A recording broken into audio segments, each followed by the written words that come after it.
아, 네, 강의 시작하도록 하겠습니다. 안녕하십니까. 저는 김원희 노사입니다. 자, 오늘 문제 이따가 종합반 설명회가 좀 있는데 그 앞서서 여러분께 그 이번에 30회 노동법 출제됐던 부분 간단하게 쟁점 확인용으로 설명을 좀 드리고 그 다음에 주요 득점 포인트가 어딘지 설명하는 어떤 이제 강의를 좀 짓게 됐습니다. 이렇게 일단은 제가 이제 동의 카페에서 학원 명의로 그 해설을 제일 먼저 올려드리긴 했었죠. 그래서 여러분들이 시험장 나오시면서 아마 확인을 하실 수 있게끔 올려드리긴 했는데 일단 거기에도 써드린 것처럼 이제 출제되었던 모의고사, 특히 이제 파이널 모의고사에서 냈던 문제 유리의 원칙 있죠. 요 쟁점은 제가 이제 연기 때부터 꾸준히 이게 출제될 것이다라고 계속 강의 때 강조를 많이 드렸었죠. 특히 이제 취업규칙 불이익 변경하고 석허가 좀 나올 수 있다 이렇게 충분히 말씀드렸는데 그렇게 그대로 나왔습니다. 그래서 이제 파이널 모의고사를 한 번이라도 좀 슬쩍 보셨던 부분들은 조금 도움을 좀 받을 수 있지 않았을까 이런 생각이 좀 듭니다. 쉽게 말하면 이제 오늘 특강 찍는 거는 이제 제 광고죠, 제 홍보입니다. 솔직히 말하면 홍보고, 다만 이제 조금 논란이 있는 것들이 있어요. 특히 이제 노조법 1-1문 법의 노조 쟁점이냐 이 부분 되게 궁금해하시죠. 그래서 저도 처음에 문제를 봤을 때 이게 왜 법의 노조 관련 그런 지문들이 조금 섞여 있을까라는 생각이 좀 들었어요. 물론 이제 해설에는 산별 노조 지부 분해로 드렸는데 과연 그러면 법의 노조는 쟁점 이탈인가? 이 생각이 계속 들더라고요. 이게 낚시 지문일까 아니면 쟁점이 될까? 이런 생각이 좀 들어서 한번 찾아봤어요. 지금 근거를 좀 찾아봤는데 근거가 있긴 있습니다. 법의 노조에 관한 부분. 그래서 이거는 이따가 순차적으로 저 뒷부분에서 노조법 할 때 설명을 드릴 거고요. 그리고 그 근거 관련해서는 간단하게나마 좀 정리해가지고 자료로 같이 올려드릴 겁니다. 그래서 만약에 이제 이 강의를 유튜브로 보시는 분들은 이제 이 자료를 그 게시판에 같이 올려드리라고 제가 부탁을 좀 드릴 거고요. 학원 이제 게시판을 학원 홈페이지를 통해서 들으신 분들은 당연히 업로드 같이 될 겁니다. 그리고 이제 오늘 자료로 나가는 것들은 처음에 여러분들이 시험 보고 나오셨을 때 제가 올렸던 해설, 간단한 해설 그 부분하고 기출문제 이 두 가지는 다른 데서 다운 받을 수 있으시니까 굳이 안 받으셔도 되겠지만은 마지막 법의 노조 관련 쟁점은 다운받아서 한번 보시면 좋을 것 같아요. 일단 이번 시험 평은 평이했다, 무난했다 이렇게 평가를 하시죠. 근데 실제 결과를 보면 이런 무난한 시험이 더 어렵습니다. 그래서 고득점 받으실 수 있는 분들은 이 무난한 시험에서 기본기가 탄탄하게 답안을 작성하신 분들이 이제 고득점이 될 거예요. 일단 이제 그 개별법 한번 보겠습니다. 1교시 문제.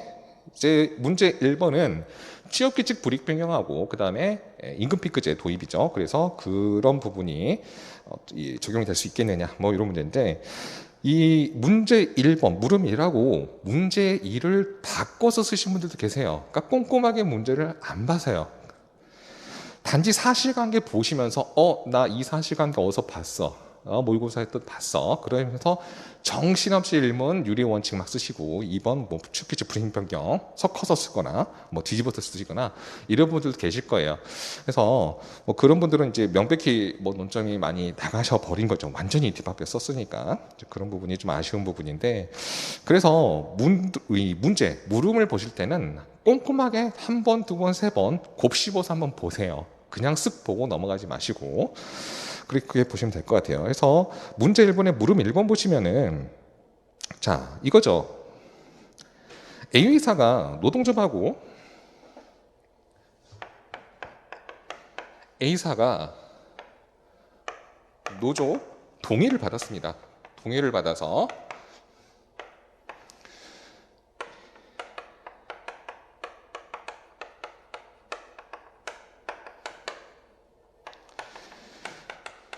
임금 피크제 시행세칙이란 걸 만들어요. 그리고 지문에 보시면 앞에 이런 문구가 있죠. 취업규칙인 이라고 명시를 하고 있습니다.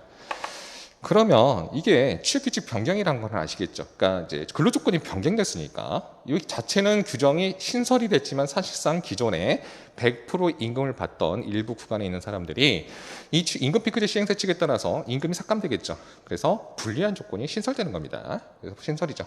그래서 이런 부분이고, 그래서 첫 번째 여러분들이 논의하셨을 거는 쟁점으로는 이 불이익 변경인지 취업규칙 불이익 변경인지 여부를 판단해야겠죠. 그래서 간단하게 이 불이익 변경에 맞다라고 되시면, 그러면 절차 준수를 했느냐가 문제가 되겠죠. 절차 준수. 이 절차 관련해서는 동의 집단이 먼저 되겠죠. 동의 집단.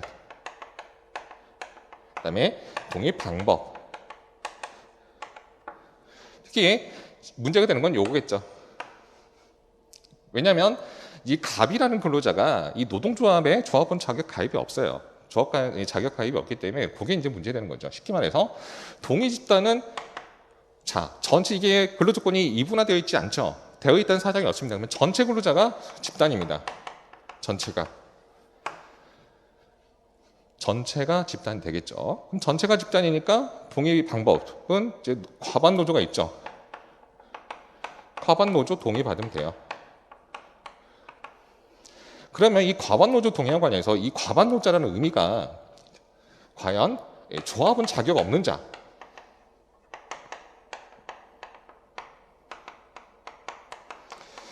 이 사람들까지 포함해서 과반이면 돼요. 이 부분을 좀 지적을 잘 해주셔야 되겠죠. 그죠? 그렇기 때문에 이 과반 노조라는 건 전체 과반 노조면 되기 때문에 결국은 이 별도의 조합 자격 없는 자들의 개별 동의는 필요가 없습니다. 혹은 이 사람들만의 뭐 과반의 어떤 동의가 필요한 것도 아니에요. 집단적. 요거는 이제 제가 그 해설에 써져 있는 그 판례, 효력이 없다 이렇게 있죠. 그 판례뿐만 아니라 여러분이 익히 하시는 판례, 정년을 1급, 2급 정년인 사람들은 기존에 뭐 60세에서 뭐 58세로, 그다음에 3급 이하 직원들 같은 경우는 뭐 정년을 뭐 55세였나요? 그래서 58세로 이렇게 변경됐던 거, 요 사례 있죠. 이 사례에서도, 이 판례에서도 이런 이야기를 해요. 이게 근로조건이 이원화되어 있지 않아요. 언젠가 상급도 승진을 하기 때문에 이원화되어 있기 때문에 이 전체가 동의 주체다. 그리고 이 1, 2급 노동조합 가입 자격이 없는 1, 2급 안에 별도의 동의를 요하는 건 아니다 라고 되어 있습니다. 그래서 이거를 근거로 답안을 작성하셔도 돼요. 같은 법리예요. 그래서 결국은 조합원 자격의 문제에 개별 동의가 없다고 하더라도 이거는 판례가 뭐라 하죠? 당연히 취업규칙 불이익 변경은 효력이 있죠. 그래서 결론은 다 맞추셨을 거예요. 다만 여기서 제일 중요한 포인트는 불이익 변경 여부 뭐 간단하게 써주시고, 특히 이 노동자 과반 노조, 즉 동의 집단이 전체이고 과반 노조의 범위, 특히 이제 조합원 자격 없는 자, 이걸 어떻게 이제 여러분이 잘 포섭해서 써주셨느냐, 여기 이제 득점 포인트가 있을 겁니다. 그래서 이 부분은 다 웬만큼 쓰셨을 거예요. 다만 기본적으로 여러분들이 차별한 대답안을 쓰시는 데에서는 어떤 부분이 필요하시냐면은, 자, 우리 근로기준법에 뭐 취업규칙 불이익 변경이 뭔지 이거에 대해서 안 나와 있어요. 그렇죠? 안 나와 있기 때문에 불이익 변경이 뭔지 뭐 이런 것들을 잘 짚어주시면서, 그 다음에 취업규칙 불이익 변경을 이게 근로자 집단의 과반 동의를 받게 한 취지가 뭔지 이런 것들은 좀 세세하게 잘 써주시는 것들이 조금씩 미세한 차이점을 만들 겁니다. 그래서 요건 이렇게 넘어가시고요. 두 번째는 이제 유리 원칙이 나왔습니다. 법원이죠. 그렇죠?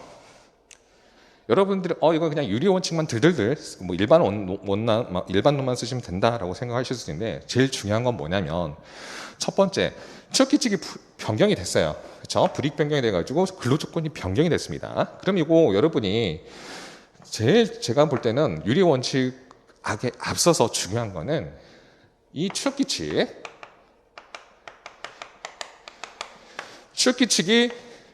변경이 되면 개별 근로계약, 요게 자동으로 변경되느냐? 취업규칙이 변경되면 무조건 자동적으로 개별적인 근로계약의 내용도 변경이 되는 것이냐? 이게 중요한 부분이에요. 즉, 요거 뭐라고 하죠? 근로조건 대등 결정.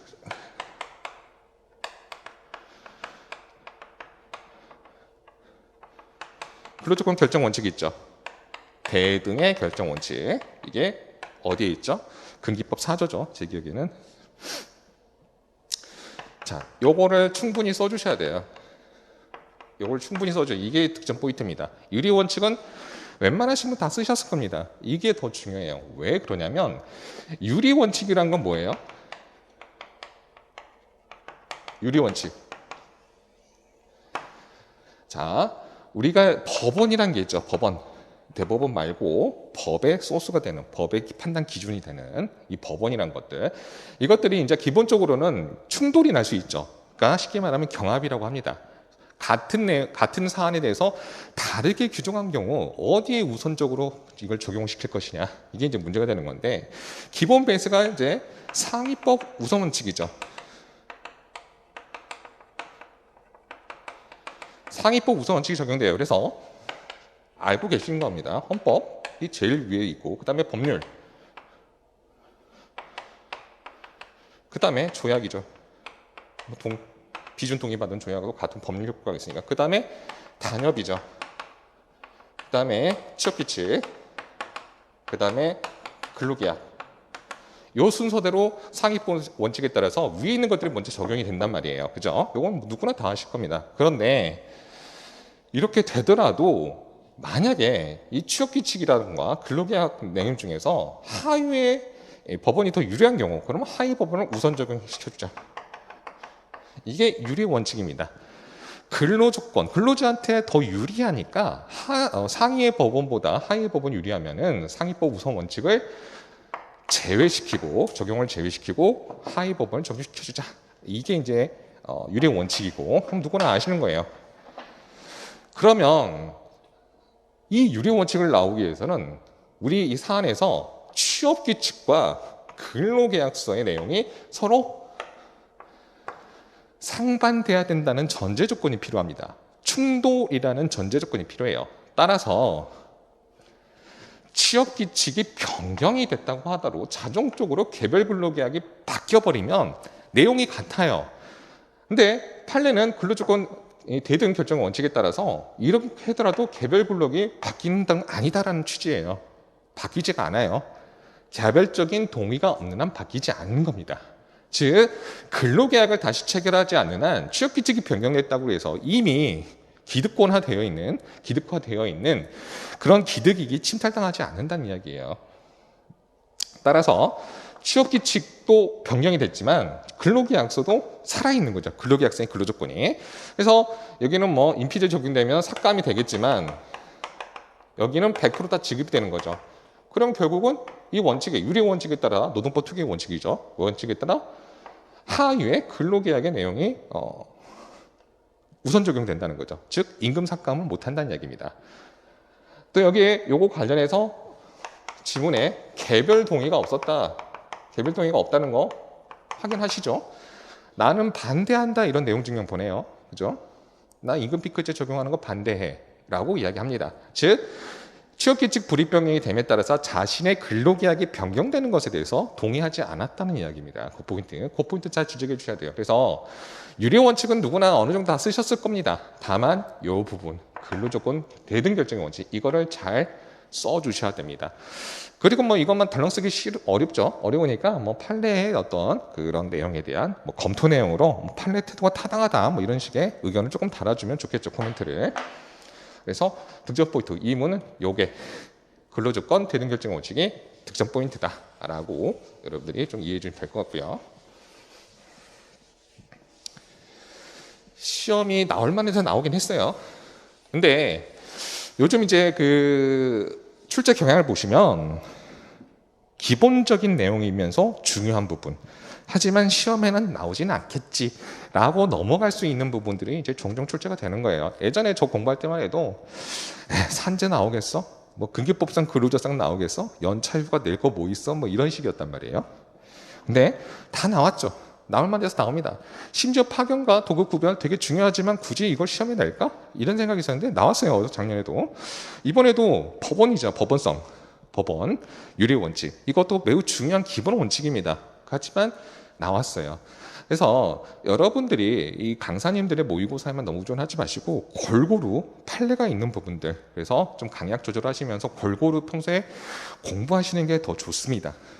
너무 모의고사만 믿지 마세요. 모의고사가 양을 많이 늘리면 모든 쟁점이 다 내면 뭐 거기서 걸리긴 하겠죠. 근데 뭐 저 같은 경우는 그렇게 뭐 많은 문제를 줄 수 있는 여력이 안 돼요. 저는 그냥 모의고사 있는 것만 겨우 냈어요. 저도 문제를 새로 만들고 그러기 때문에. 그럼에도 불구하고 거의 다 나왔어요. 네, 거의 다 나왔던 거 보면은 중요한 거는 이제 어느 강사님이나 다 강조를 하고 계시다. 뭐 이런 말씀입니다. 그 다음에 이제 세 번째 개별법 이문이죠. 이문 보시면 이거는 이제 뭐 혹간에 이런 분들이 있어요. 법이 개정돼서 이제 군기법이 이제 11월에 이게 이제 시행이 되니까 이거 뭐 설마 되겠어?라고 했었는데 중요한 부분이죠. 중요한 부분이기 때문에 뭐 여기서도 충분히 또 뭐 출제 계속 드렸었고 여러분들도 어느 정도 다 쓰셨을 거라고 생각을 해요. 그러면 당연히 이제 권리구제 이익이 있다. 이건 뭐 당연히 뭐 쉽게 쓸 수 있는 부분인데 그러면 득점 포인트는 뭐겠나? 결국은 전원 합의체 판결, 이게 이제 판례가 2019년도에도 종전 법리대로 판결을 냈었어요. 근데 2020년 상반기에 전압으로 뒤집었습니다. 판결을. 불과 몇 달 사이에 뒤집어 버렸단 말이죠. 그래서 이제 중요하다는 거고, 결국은 그러면 이 전원 합의체가 이렇게 변경된 검토 의견, 그래서 이 전원 합의체의 근거들이 있어요. 판단 근거들, 이러한 것들을 내용을 충분히 좀 잘 써주셨으면은 고득점 포인트가 되지 않겠나 싶습니다. 물론 이제 제 뭐 해설에도 그런 멘트들이 좀 있고 실제 전원 합의체 판결의 그 판단 근거에 대해서 조금 기재를 해드렸던 거고 이런 것들이 이제 남들보다 차별화된 그런 답안이 될 수 있겠죠. 그래서 뭐 이문은 그렇게 어렵지 않았으니까 그냥 넘어갈게요. 그 다음에 노조법이에요. 노조법 쟁점이 법의 노조 관련해서 보시면 일단 문제 한번 볼게요.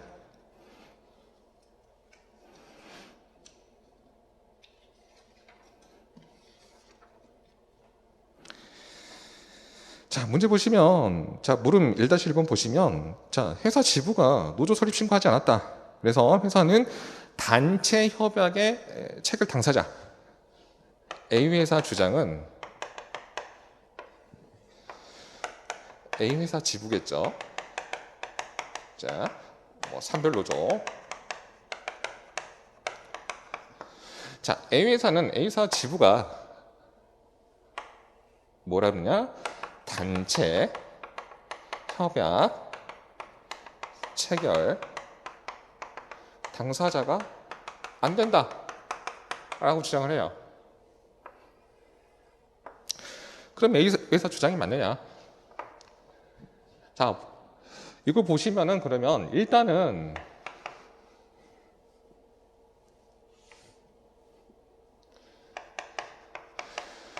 산별노조 지부 분해가 쟁점인 거는 이거는 부정할 수 없어요. 이건 명백한 쟁점이에요. 그래서 익히 다 아실 수 있는 그 판례 쓰시면 돼요. 되는데 여기서 그 다음으로 그러면 이제 뭐 독립적 조직체라고 할게요. 그냥 독립적 조직체로서 인정을 받는단 말이죠. 그 범위 내에서는 대법원 판례에 따라서. 그러면 이 독립적 조직체로 인정받는 이 범위 내에서의 이 지부 분해는 법적 지위는 뭐냐? 요거 이제 필수점 맞은 거예요. 그래서 여러분들이 산별노조 지부분해 쓰시고 이게 이제 요 지문 이제 그 독립적 조직체 이거 말고 그 다음에 이 법의 노조 관련된 이 텍스트들 이것들이 낚시 지문이냐 의도성이 있느냐 이건 모릅니다. 나중에 뭐 최종 결과 나와보면 아시겠죠. 그런데 이게 산별노조 지부분해 외에 이제 법의 노조로 푸신 분들도 있죠. 추가적으로 이런 분들이 그럼 논점 이탈이냐? 이거에 대해서는 아닐 것 같다라는 생각이 좀 들어요. 여기에 대해서 법의 노조다라고 명시한 하급식 판례들이 있습니다. 두 개가 있어요, 두 건. 즉 독립적 조직에서 인정받는 그 산별노조 지부분해의 법적 주인은 법의 노조다라고 한 하급식 판례들이 있습니다. 물론 그중 하나 하급식의 판례는 대법원까지 가서 확정이 됐는데 그 대법원에서 말하는 논리는 똑같아요. 일반적으로 우리가 말하는 산별노조 지부분해. 여기에 대해서 있어요. 요거 이제 자료 한번 볼게요. 노동법 2교시 1-1문 관련 이렇게 되죠. 일단 그리고 그냥 산별노조 지부분해는 논의하지 않고 무조건 법의 노조로 논의하신 분들이 계실 건데 그분들은 일단 좋은 점수를 받기는 좀 어려울 것 같아요. 제 생각에. 산별노조 지부분해는 쟁점이 맞아요. 그 다음으로서 그 독립적 조직체로 인정받는 지부분해의 법적 지위가 뭐냐에 대한 쟁점으로서 법의 노조 이런 멘트들이 나올 수는 있겠죠. 하지만 순수하게 법의 노조만 푸신 분들은 이제 득점이 고득점이 좀 어렵고 산별노조 지부분해로 푸시고 그 다음에 법적 지위로서 이 법의 노조로서의 법적 지위가 있다 뭐 이런 식의 검토 의견을 좀 다신 분들은 득점이 조금 더 많이 되지 않을까. 물론 이제 이 문제 자체가 20점 배점이기 때문에 여러분들이 이제 크게 점수의 갭 차이는 없을 수도 있어요. 뭐 실제 최종 결과 나오고 알겠지만 일단 잘해볼게요. 조금 뭐 법의 노조는 쟁점 이탈인가 뭐 이렇게 이러면 다른데 어그로 끄는 것도 아니고 저 스스로도 되게 의문이 좀 남았었어요.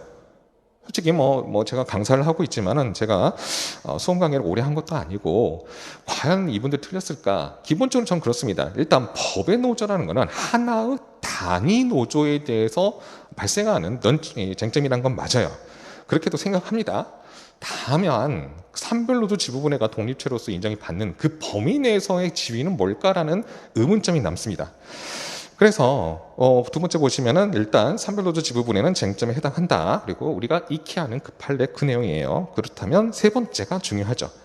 독립된 조직체로 인정받는 산별노조 지부분해 법적 지위. 법의 노조로도 볼 수 있지 않느냐? 이런 생각이 드는 거죠. 그럼 이런 생각, 이런 논점, 쟁점이나 뭐 논의들이 근거가 있는 것이냐를 한번 찾아봤어요. 근데 하급심이 있어요. 보시면 2페이지 보시면 자 서울행정법원 2005 4월 21일 선고 2004 구함 3호 356 요거 이제 대법원 종합법률정보센터 가서 검색하시면 이건 안 나와요. 안 나오고 뭐 이레이버라든지 유료 사이트에서 돈 주고 검색하시면 나오시긴 하는데 굳이 그럴 필요는 없어요. 그 해당 부분은 제가 캡처해서 이렇게 넣어드렸죠. 이것만 보시면 될 것 같고 전 궁금하신 분들은 구글링 하면 나옵니다. 구글링 하시면 일부 내용들이 좀 나와요. 구글링 해보셔도 돼요. 그래서 해당 하급심 보시면 독립된 조직체로서 인정받는 산별노조의 지부분의 법적 지위에 대해서 법의 노조를 명시하고 있어요. 보시면은 줄거진 거 있죠. 판례박스에 한번 볼게요. 노동조합의 하부단체인 분해나 지부 역시 설립신고라는 형식적 요건을 갖추지 아니하였다고 하더라도 실질적인 요건을 갖춘 이상 적어도 산별노조 자체의 규약상 요건과 절차에 합치하는 위임이나 규약의 규정에 의한 권한 부여가 있는 범위 내에서는 법의 노조에 해당한다라고 되어 있죠. 그렇죠? 그 법적 지위가 법의 노조다라고 명시했던 하급심입니다. 그리고 이 하급심의 대법원 판례 파악하는 걸 보면은 결국 우리가 아는 그 아까 말씀드렸던 산별노조 지부분해에 관한 판례 범위 그대로예요. 그리고 또 다른 하급심이 하나 더 있어요. 이거는 부산지방법원 2008년 4월 2일 선고 2007 가합 19375 판결입니다. 여기에 대해서는 이제 검색이 좀 안 되고 이거는 이제 2008년 노동판례 리뷰에 강성태 교수님이 실어준 그 평석이죠. 거기에 소개가 되어 있습니다. 그래서 노동판례 리뷰 2008년 판 91페이지 있고요. 여기 그래서 리뷰의 발췌한결 소개를 드렸어요. 자, 지금 두 번째 그 판결은 첫 번째 동그라미 보시면 산별노조의 기업별 지부도 노동조합으로서의 실체가 있으면 법의 노동조합에 해당한다라고 되어 있죠. 그래서 교수님께서는 자, 이 부산지법 판례든 기존에 아까 위에서 소개해드렸던 서울행정법원 판례를 인용한 것 같다 이렇게 하세요. 그래서 이 두 가지 이런 하급심들이 있더라. 그래서 여러분들이 푸시면서 산별노조 지부분해로 푸시면서 그러면 그렇게 독립성이 인정되는 그 노조의 법적 성격은 법의 노조라는 식으로 풀었어도 괜찮다라는 생각이 좀 들어요. 근거는 있으니까. 다만 정리를 하자면 산별노조 지부분해 이거 빠뜨리고 그냥 법의 노조만 푸신 분들은 조금 좋은 점수를 받기는 어렵다라고 좀 생각이 듭니다. 하지만 완벽한 논점 일탈이라고 보기는 어려워요. 일탈이보다는 누락에 가깝고 있죠. 논점 누락. 그 정도로 좀 정리를 하면 될 것 같고요. 그렇다고 제가 무조건 맞다. 내 의견이 100% 맞다. 이런 이야기 절대 아닙니다. 저도 의문점이 남았어요. 의문점이 남아서 한번 살펴본 거고, 그래서 근거가 있더라. 이런 이야기를 좀 드리고 싶은 겁니다. 그 다음에 노조법 1-2문 보면, 자, 자동 약정 조항이 있죠. 연장 조항이 있죠. 단체 협약에. 그리고 그 자동 연장 조항에 대해서 이 해지하는 거, 해지권을 막는 그런 단체 협약 규정, 이거가 효력이 있겠느냐. 요건데 제가 이제 모의고사에는 이제 단체 협약의 실효하고 그 다음에 여부에 대해서는 한번 낸 적이 있습니다. 그렇게 내긴 했는데 요 쟁점을 출제드리진 않았어요. 하지만 교재는 충분히 반영이 되어 있고 대부분 여러분들이 다 보셨던 그런 내용입니다. 특히 이제 이 그 판례를 정확하게 좀 못 쓰셨더라도 그런 규정, 해지권에 관한 규정들, 그죠? 갱신이라든지 이런 규정들은 강행 규정이다. 그래서 이거를 제한하는 그러한 효력을 제한하는 규정은 무효다라는 취지로 충분히 써주셨으면 그래도 아주 잘 쓰시지 못하셔도 점수는 어느 정도 나올 수는 있을 것 같아요. 다만 조금 이제 배점에 비해서 조금 양이 적을 수는 있어요. 그래서 조금 그런 의문인데 아무튼 그렇게 이제 득점 포인트는 그 부분인 것 같고요. 자, 마지막입니다. 마지막은 누구나 아시죠? 이걸 이제 평화 의무 위반 쟁의행위 정당성인데 문제는 평화 의무 위반이다라고 주지는 않았어요. 명시적으로 그냥 쟁의행위가 정당하냐라고만 물어봤습니다. 따라서 원칙적으로는 쟁의의 정당성 4가지 요건 측면에서 쭉 파고 들어가는 게 맞겠죠. 맞긴 맞는데 명백히 평화 의무 위반에 대한 그런 부분이에요. 그렇죠? 그렇기 때문에 여러분들이 접근하실 때 물어본 건 쟁의의 정당성이란 말이죠.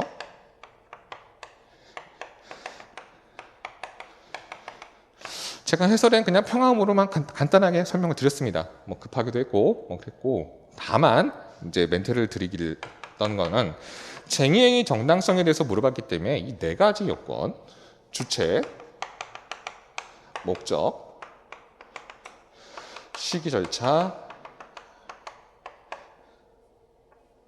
수단 방법, 이 4가지 측면에서 정당을 해야겠죠. 정당해야겠죠. 근데 이 4가지 요건은 전체적으로 두루두루 쓰기에는 사실관계가 그렇게 많지가 않아요. 기본적으로. 그렇기 때문에 여러분들이 주체라든지 시기 절차라든지 수단 방법 요거 관련해서는 크게 문제가 없다라고 접근하시고 그 다음에 쪼여주는 범위를 줄여주는 거죠.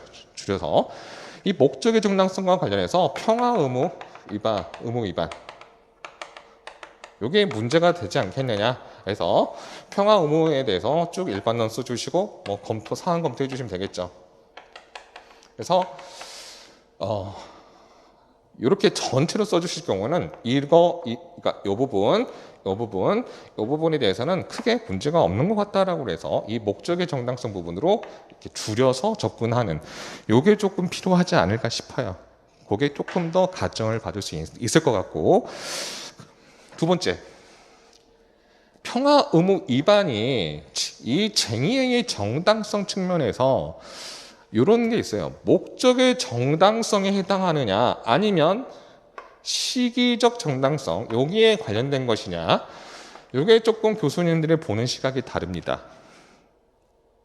제가 여기 멘트는 해놨지만 일단 김영배 박지순 교수님 그 교과서에 보면은 이 평화 의무 위반을 쟁의행위 시기 절차 특히 이 시기 측면에서 접근을 하고 계세요. 다만 판례 원문을 보면은 쟁의행위 정당성을 쭉 설명하고 판례는 목적의 정당성을 이야기하고 바로 평화 의무에 관한 이야기를 합니다. 그래서 목적의 정당성으로 접근을 하시는 게 조금 더 타당하지 않을까 싶어요. 판례 입장에는 뭐 그렇게 소개하시는 분들도 계실 거고, 다만 시기적인 측면에서 이걸 평화음으로 접근해도 뭐 완전히 틀렸다라고 보기는 좀 어렵습니다. 그래서 그런 부분만 좀 잘 쓰시면 되고, 평화음에 일반은 최대한 많이 써주는 문제겠죠. 배점상 보시면. 그래서 뭐 그렇게 접근하시는 게 좀 고득점의 어떤 비결이다라고 볼 수 있을 것 같아요. 자, 그래서 뭐 간단하게 해설은 뭐 이 정도 마치고요. 별거 없죠.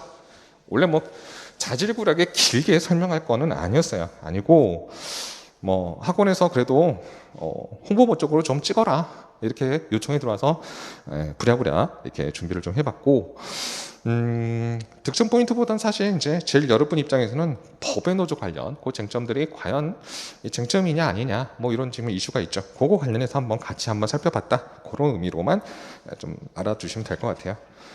그리고 뭐 아시다시피 저는 그렇게 수강생이 많지가 않습니다. 많지가 않고, 그럼에도 불구하고 그것도 제 교재 보시면 양이 그렇게 많지가 않아요.